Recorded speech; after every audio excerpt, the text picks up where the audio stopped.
خاوتي واش راهو صاري في التراويح؟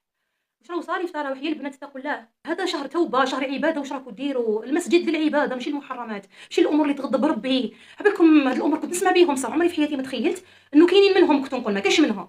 بصح سمحوا لي على الفيديو اللي خارج موضوعي تاع التعليمي ولا الدراسي، بصح بما انه يتعلق ببنات، وهاد البنات راهم في مرحله جد حرجه ويمس اولياء، كاين اللي يجيبها باباها، كاين اللي يجيبها خوها، كاين اللي يجيبها زوجها.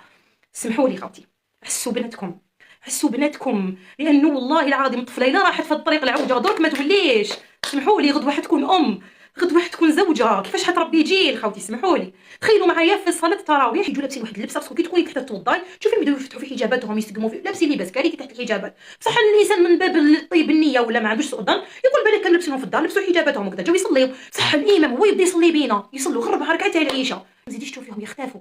تلقي السلام ما تكونش، ما توليش قدامك المخلوقه، ما كاشها. كاين طوموبيلات برا على كل حال يسناوهم. المفيد الادهى والامر انه كيشتو كيلحق للوتاد باش نختموا، يعاودوا يدخلوا. عاد تسمعي ايش واحد الصوت هكا بين الصفوف يعاودوا يجيو، ومن بعد كي يخرجوا برا حاجه اللي طقت لك. عبوك شنو هي اللي طيحت مني النص؟ وحده باباها مسكين كان كينسنا فيها، شاري لها اون بواط هكا فيها لي تارتولات ولا ما باليش انا واش فيها داخل. ليسونسيال يقول لها نزيد قبيله ما جبتلكش على بالي بتحبيهم، هي تقول له ولا غير كذا، وكتشوف منا الامام اليوم طول بينا واليوم كذا، وهي ما صلتش اصلا، راحت مع اشخاص معينين.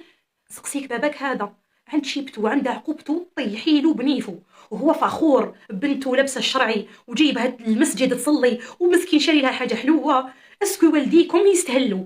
اسكو والديكم يستهلوا هاد الخيانه؟ باسكو دوكا نتوما كنتو تخدعوا في والديكم وفي ربي سبحانه. هاد اليمات اللي مسك بالك تصيبيها في الدار يماها ما تعاونهاش، مسكينه ما ترحمش يماها، تزرب تاكل تقول لك روح نصلي صلاتي. اتقوا الله ويا اولياء عسوا بناتكم.